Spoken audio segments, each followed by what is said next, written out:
Sa lungsod ng Mandaluyong naman, patay ang isang batang 4 na taong gulang dahil sa pamamaril na isang lalaki na lasing di umano.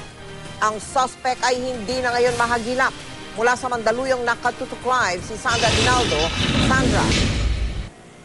Meli, nahanap na ng mga otoridad ang suspect sa pagkamatay ng 4 na taong gulang na bata dito sa Barangay Addition Hills, Mandaluyong City. Kanina nga po ay 2 witness na ang humarap sa mga otoridad para magbigay ng statement.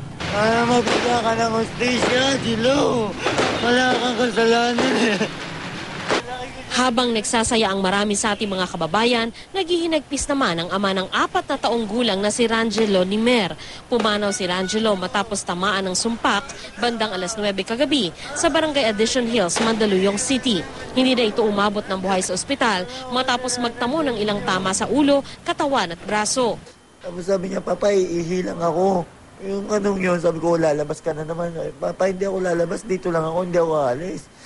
Bago maya-maya nun, mga minuto lang talaga may sumundo sa aking mga bata. Sabi, si Gilo naputukan. Hindi pagtingin ko nga doon sa may pinto namin, wala na siya. Naglambi sa akin. Sabi niya, Pa, ilang taon na ako ngayon kasi matano nga siyang bata. Alam niya maghahati yung taon. Sabi niya, Pa, ilang taon na ako ngayon.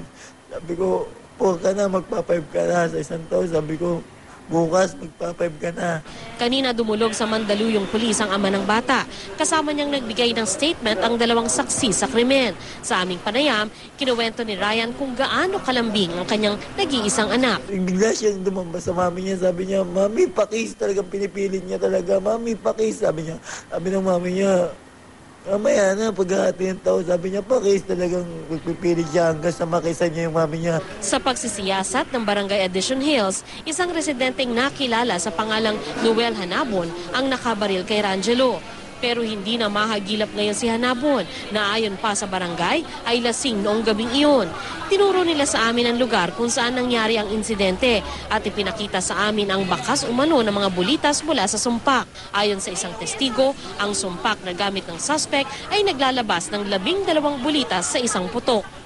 Bago raw tumakas si Hanabon, nasabi pa umano nitong hindi niya sinasadya ang pangyayari. May bakal Honda, hindi naman alam namin na ano yun, na pumuputok.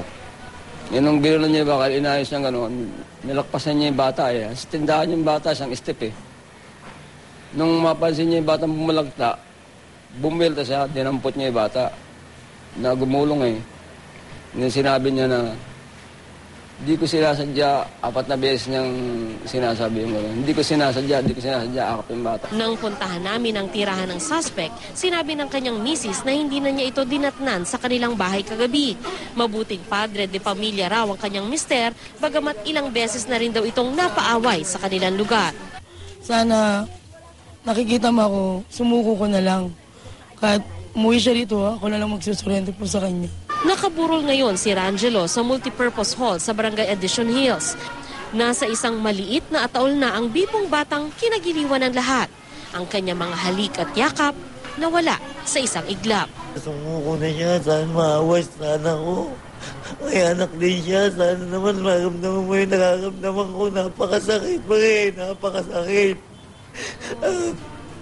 Mel, hanggang ngayon ay hindi pa rin nagpapakita sa pulisya itong suspect sa pagkamatay ni Rangelo. At ayon po sa PNP, posible itong maharap sa kasong homicide. Mel? Maraming salamat sa iyo, Sandra Aguinaldo.